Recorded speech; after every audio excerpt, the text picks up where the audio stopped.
इस कहानी की शुरुआत होती है एक 10 साल के बच्चे से जो कि ऐश केचम होता है। वो अपना फर्स्ट पोकेमॉन पिकाचू को चुनता है और अपने लंबे सफर पर निकल जाता है। कई बैटल्स लीग और जीतने के बाद फाइनली वो पोकेमॉन वर्ल्ड चैंपियन बन जाता है और उसने यह कर साबित कर दिया था कि एक न एक दिन वो पोकेमॉन मास्टर जरूर बन जाएगा। जब ऐश केचम पोकेमॉन वर्ल्ड चैंपियन बन तो गया था, लेकिन अभी भी वो पोकेमॉन वर्ल्ड को अच्छे से एक्सप्लोर करना चाहता था और अपने पोकेमॉन मास्टर बनने के सफर को जारी रखना चाहता था। जिसके बाद ऐश अपने घर यानी कैंटो रीजन चले जाता है। लेकिन अपने पोकेमॉन के साथ बिताने के बाद वो एक नए सफर पर निकल पड़ा, जहां वो पर्ल रीजन में जाने के लिए तैयार हो गया। अभी प्रोफेसर ओक उसे एक जीएस बॉल ले जाने को कहते हैं और ये भी कहते हैं कि तुम ऐसे इसे पर्ल रीजन के प्रोफेसर कनक को दे देना और उनसे ये भी कहना है कि मैंने तुम्हें भेजा है, तो वो तुम्हें पर्ल रीजन एक्सप्लोर करने में काफी ज्यादा मदद कर देंगे। इसके बाद ऐश केचम प्रोफेसर को थैंक्स कहता है और इसके बाद जीएस बॉल को सुरक्षित लेकर इसके बाद चले जाता है। सब पर्ल रीजन में पहुंच चुका था, जहाँ पर ऐश केचम अलग अलग टाइपिंग के पोकेमॉन को देखता है और पर्ल रीजन की सुंदरता को निहारता है। ऐश केचम बिना देर किए प्रोफेसर के लैब में पहुंच जाता है और वहाँ पहुंचकर प्रोफेसर कनक को सारी बातें बताता है और उन्हें जीएस बॉल भी दे देता है। प्रोफेसर कनक कहती है मुझे लगा ही था कि ये दोनों सेम ही होंगे। ऐश केचम कहता है प्रोफेसर आप किसकी बात कर रही हैं? प्रोफेसर कनक कहती है देखो ऐश ये जीएस बॉल है और उसी के सिमिलर एक जीएस पोकेबॉल है, अभी तक उसका नेम नहीं रखा गया है। और जिस तरह जीएस बॉल के अंदर कोई पोकेमॉन नहीं है, जीएस बॉल के अंदर खुलता नहीं है, उसी तरह ये भी मिस्टीरियस पोकेबॉल है। इस पोकेबॉल की मिस्ट्री को सॉल्व करना भी बाकी है।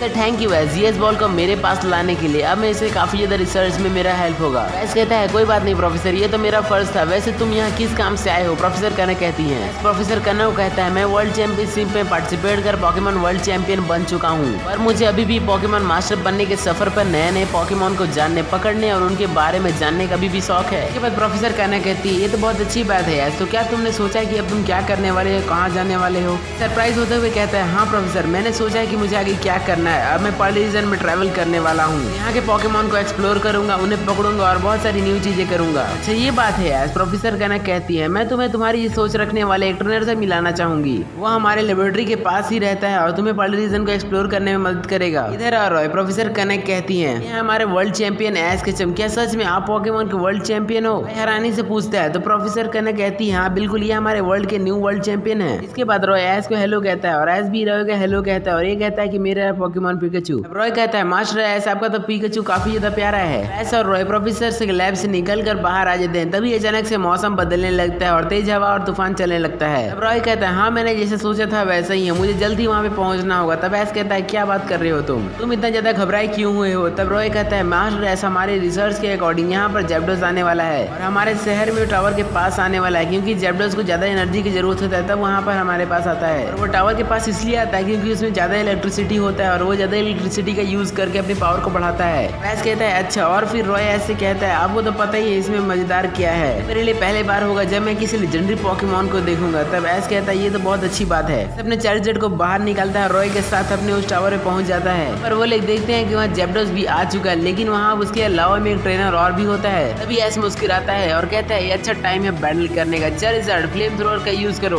पिकाचू ठंडा वर्ल्ड का यूज करो। तभी जैप्डोस भी अटैक कर देता है, लेकिन चार्जर और पिकाचू से बच जाते हैं। इसके बाद ऐश पिकाचू को चार्जर के पीठ पे बैठने को बोलता है। तभी दूसरा ट्रेनर भी वहाँ पे आ जाता है और अपना पोकेमॉन चार्जर और ड्रैगोनाइट को चुनता है। वो ट्रेनर ऐश से कहता है हमें मिलकर काम करना होगा। तब ऐश चार्जर को ड्रैगन रेज और पिकाचू को ठंडा बोल्ट का यूज करने को कहता है। दूसरा ट्रेनर भी अपने चार्जर को ड्रैगन रेज और ड्रैगोनाइट को मास्टर मेटियोर का यूज करने को कहता है। जैप्डोस भी ठंडर का यूज कर देता है और ये ठंडर इतना ज्यादा पावरफुल होता है कि चारों तरफ रोशनी ही रोशनी हो जाती है और अगल बगल के घर के बिजली के खंभों और पोकेमॉन इससे इफेक्ट हो जाते हैं। ऐश के चार्जर और पिकाचू और दूसरे ट्रेनर के पोकेमॉन भी काफी ज्यादा घायल हो जाते हैं। दूसरे ट्रेनर अपने चार्जर को मेगा इवॉल्व कर देता है और अपने सेकंड पोकेमॉन म्यूटू को चुनता है। म्यूटू को कंफ्यूजन और चार्जर को ड्रैगन रेज का यूज करने को कहता है, इससे जैप्डोस को बहुत ज्यादा डैमेज पड़ता है। फिर अपने चार्जर को ड्रैगन क्लॉ का यूज करने को कहता है, ये काफी ज्यादा इफेक्टिव होता है और इससे जैप्डोस कमजोर पड़ जाता है। फिर दूसरे ट्रेनर अपने अल्ट्रा बॉल को फेंक देता है और उस जैप्डोस को पकड़ लेता है। ये देखकर काफी ज्यादा शौक होता है कि कोई ट्रेनर है उसके पास में एक लेजेंडरी पोकेमॉन है और वो इतना इजीली पकड़ लेता है दूसरे लेजेंडरी पोकेमॉन को, और उसके पास में एक म्यूटू पोकेमॉन कैसे हो सकता है? ऐश कहता है उससे पहले ही वो चले जाता है।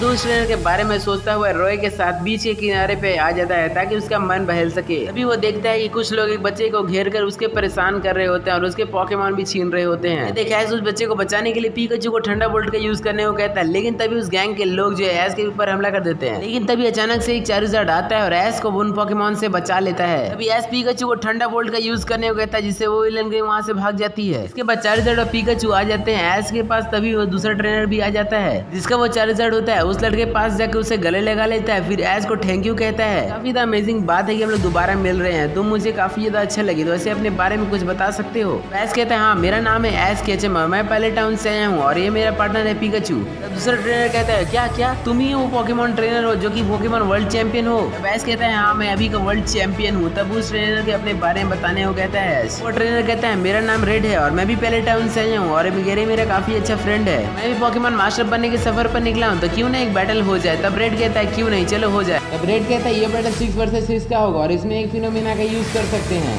अपना पहले पोकेमॉन चुनता है जो कि होता है इन्फरनेप और रेड अपना पहला पोकेमॉन चुनता है जो कि होता है जैप्डॉस। इसके बाद रेड जैप्डॉस को थंडर शॉक का यूज करने को कहता है, लेकिन तभी इन्फरनेप को डीग अटैक का यूज करने को कहता है जिससे जैप्डॉस का अटैक मिस हो जाता है। इसके बाद रेड जैप्डॉस को थंडर शॉक का यूज करने को कहता है, लेकिन तभी इन्फरनेप को डीग अटैक का यूज करने को कहता है जिससे जैप्डॉस का अटैक मिस हो जाता है। इसके बाद एस इन्फरनेप को फायर स्पिन का यूज करने को कहता है जो जैप्डॉस का लग जाता है और डैमेज पड़ता है। इसके बाद रेड जैप्डॉस को थंडर वेव का यूज करने को कहता है जिससे इन्फरनेप को बहुत ज्यादा डैमेज पड़ता है और इसी के साथ में इन्फरनेप जमीन पर गिर जाता है। तभी रेड कहता है क्या बात है, तुम्हारे इन्फरनेप तो बहुत ज्यादा कमजोर है, तुम्हें इसे अच्छी ट्रेनिंग देनी चाहिए थी। तभी एस रेड को कहता है ऐसा नहीं है रेड, मेरा इन्फरनेप काफी ज्यादा पावरफुल है, उसने मेरे बेस्ट पोकेमॉन से काफी टाइम तक ट्रेनिंग ली है, तो इन्फरनेप दिखा दो कि तुम क्या कर सकते हो। इसके बाद इन्फरनेप को अपने और एस के साथ बिताए हुए पल याद आते हैं और चार्जर से किया हुआ सालों का ट्रेनिंग, और ये भी उसे याद आता है कैसे उसने चार्जर से वादा किया था कि एक न एक दिन बहुत ही ज्यादा स्ट्रॉन्ग पोकेमॉन बनकर रहेगा इसका। अभी इन्फरनेप का ब्लेज पावर एक्टिवेट हो जाता है और इन्फरनेप काफी ज्यादा अग्रेसिव हो जाता है।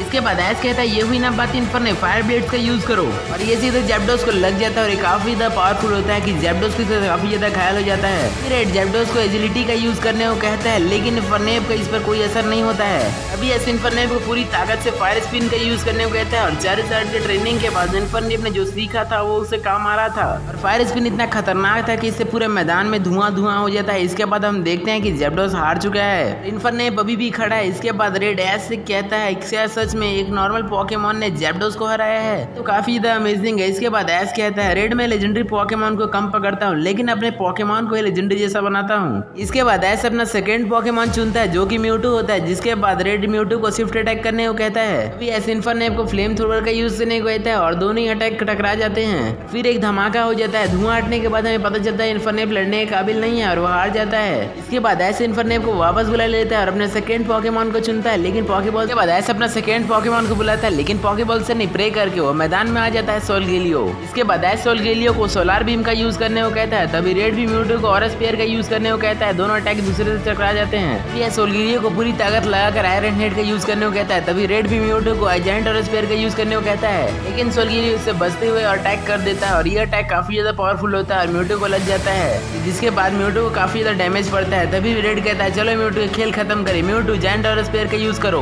अब सोलगेलियो कहता है हाँ चलो सोलगेलियो से हम दिखा दें हम क्या चीज है। सोलगेलियो पूरी ताकत लगाकर अटैक करो सोलार बीम का, और ये दोनों अटैक ही एक दूसरे को पोकेमॉन को लग जाते हैं और चारों तरफ धुआं हो जाता है। इसके बाद हम देखते हैं कि दोनों पोकेमॉन हार चुके हैं। इसके बाद रेड अपना पोकेमॉन चार्जर को चुनता है और मेगा इवॉल्व कर देता है। इसके बाद एस भी अपना थर्ड पोकेमॉन चार्जर को चुनता है। इसके बाद एस चार्जर को फ्लेम थ्रोवर का यूज करने को कहता है, रेड भी अपने चार्जर को फ्लेम थ्रोवर का यूज करने को कहता है, दोनों अटैक डिसमिस हो जाते हैं। इसके बाद एस चार्जर को ड्रैगन ब्रेथ का यूज करने को कहता है, जिसके बाद रेड ही अपने चार्जर को ड्रैगन ब्रेथ का यूज करने को कहता है, जिससे दोनों अटैक एक दूसरे से टकरा जाते हैं। इसके बाद एक तेज धमाका होता है, जिसके बाद एस अपने चार्जर को स्टील विंग का यूज करने को कहता है, जो कि रेड के चार्जर को सीधा लग जाता है। इसके बाद रेड चार्जर को ड्रैगन क्लाव का यूज करने को कहता है। इसके बाद एस अपने चार्जर को ड्रैगन रश का यूज करने को कहता है और ये ड्रैगन रश काफी ज्यादा पावरफुल होता है, जो कि रेड के चार्जर को सीधा लग जाता है। इसके बाद रेड का चार्जर बहुत ज्यादा थक जाता है। इसके बाद रेड चार्जर को ब्लास्ट बन के यूज करने को कहता है, लेकिन तभी एस चार्जर को हवा में उड़ने को कहता है, पूरी ताकत से ड्रैगन ब्रेथ का यूज करने को कहता है, जो कि रेड के चार्जर को लग जाता है। इसके बाद रेड का चार्जर हार जाता है। इसके बाद रेड अपना फोर्थ पोकेमॉन फैरालीगेटर को चुनता है और हाइड्रो पंप का यूज करने को कहता है। एस चार्जर को हवा में उड़ने को कहता है और उससे बचने को कहता है। इसके बाद एस चार्जर को फ्लेम थ्रोवर का यूज करने को कहता है। रेड भी फैरालीगेटर को वाटर गन का यूज करने को कहता है, जो कि चार्जर को लग जाता है। तभी एस चार्जर को सिस्मिक टॉस का यूज करने को कहता है। इसके बाद चार्जर फैरालीगेटर को आसमान की सैर कराता और एक जोरदार सा सिस्मिक टॉस देता है। इसके बाद फैरालीगेटर खड़ा होना तो चाहता था, लेकिन चार्जर के इस मूव से वो खड़ा नहीं हो पाता है और हार जाता है। इसके बाद रेड अपना फिफ्थ पोकेमॉन विनासोर को चुनता है। जिसके बाद रेड अपने विनासोर को सोलार बीम का यूज करने को कहता है। ये सोलार बीम काफी ज्यादा पावरफुल था और चार्जर काफी थक गया था, इसलिए वो हार जाता है। इसके बाद एस अपना फोर्थ पोकेमॉन चुनता है, जो कि सेप्टाइल होता है। एस सेप्टाइल को लीफ ब्लेड का यूज करने को कहता है